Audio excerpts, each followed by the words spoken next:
Sejak akhir-akhir ini saya selalu bertanya pada diri saya sendiri tentang apa yang saya buat. Adakah yang saya buat ini membawa manfaat kepada agama, bangsa dan tanah air?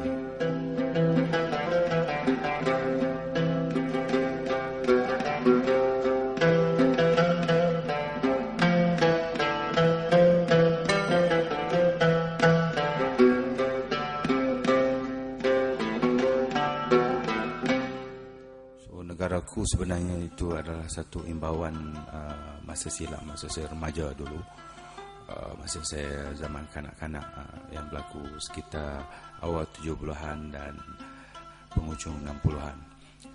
So negaraku, ingatan lama itu adalah basahkan apa yang saya dengar, apa yang saya lihat, apa yang saya rasai.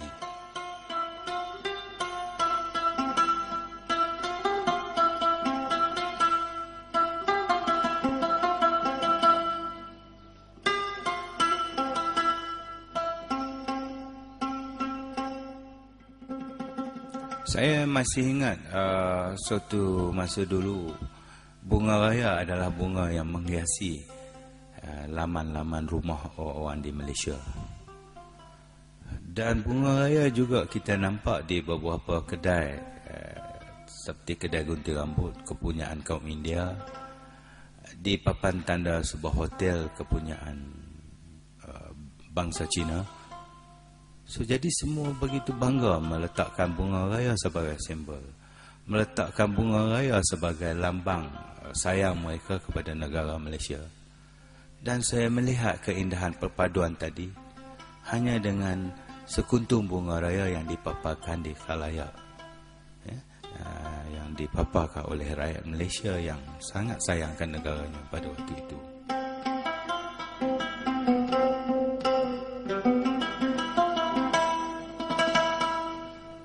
Gelombang radio dulu yang saya dengar semasa saya zaman kanak-kanak, saya rasa terlalu ajaib.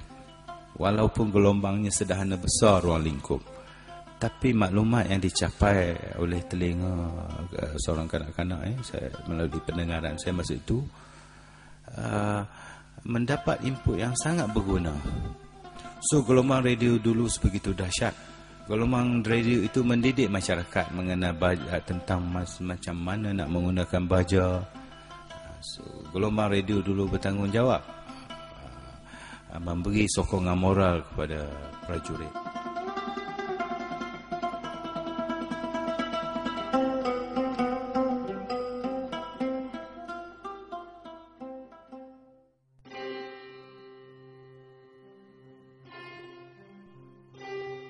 Saya melihat peranan guru sebagai sampel ayah saya sendiri yang masa itu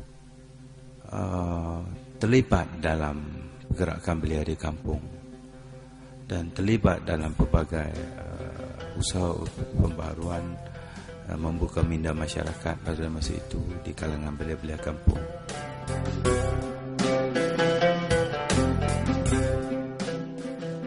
Masa zaman saya kanak-kanak dulu, bila kita mengangkat peace, kita mengangkat dengan penuh kepahaman terhadap kedamaian.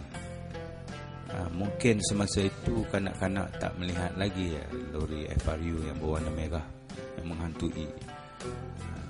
So jadi kita rasa aman. Kita tak ada 13 Mei lagi, dan kita pun tak mau fikir lagi, tak mau sebut lagi. So jadi kita aman, kita angkat peace dengan keikhlasan. Dan harus dilihat kembali perbuatan yang suatu masa dulu diulang semula pada masa kini, iaitu mengangkat peace. Saya melihat perbezaan sudah berlaku di sini. Anak saya sendiri mengangkat peace kerana beliau mengikut gaya bintang filem Korea katanya. Kita kena berubah supaya kita juga bertanggungjawab sebagai rujukan kepada generasi yang akan datang. Kalau kita tidak berubah, so kita masih lagi seperti dulu. So saya rasa pergerakan seni tampak di Malaysia tak boleh berganjak dengan lebih dinamik. Pelukis harus jelas tentang apa yang difikirkan.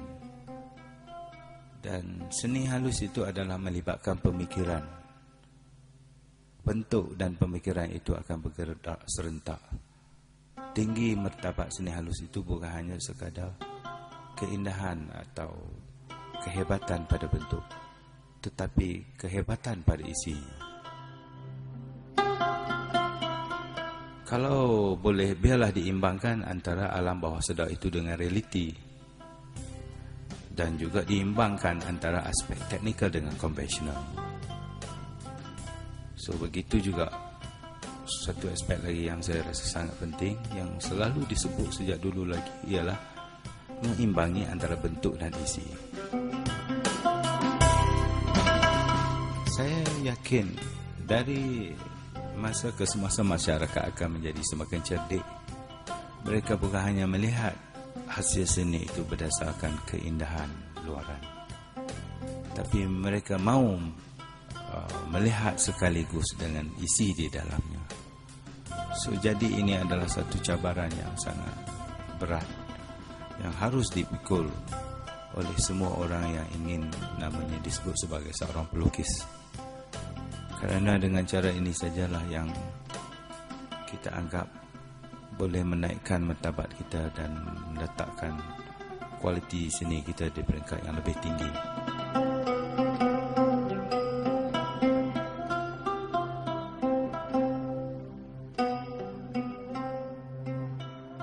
Saya mempunyai cita-cita yang tinggi, insyaAllah kalau dimampukan oleh Tuhan.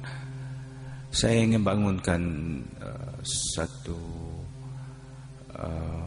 studio saya sendiri, museum saya sendiri, dan ada ruang untuk membantu pelukis-pelukis young generation.